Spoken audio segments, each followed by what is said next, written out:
شروع اللہ کا نام لے کر جو بڑا مہربان نہایت رحم والا ہے۔ الف لام را، یہ کتاب روشن کی آیتیں ہیں۔ ہم نے اس قرآن کو عربی میں نازل کیا ہے تاکہ تم لوگ سمجھ سکو۔ اے پیغمبر، ہم اس قرآن کے ذریعے سے جو ہم نے تمہاری طرف بھیجا ہے تمہیں ایک نہایت اچھا قصہ سناتے ہیں، اور تم اس سے پہلے بے خبر تھے۔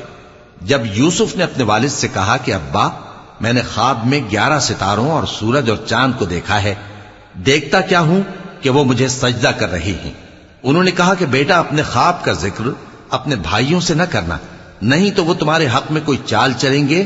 کچھ شک نہیں کہ شیطان انسان کا کھلا دشمن ہے، اور اسی طرح اللہ تمہیں برگزیدہ و ممتاز کرے گا اور خواب کی باتوں کی تعبیر کا علم سکھائے گا، اور جس طرح اس نے اپنی نعمت پہلے تمہارے دادا پر دادا ابراہیم اور اسحاق پر پوری کی تھی، اسی طرح تم پر اور اولاد یعقوب پر پوری کرے گا۔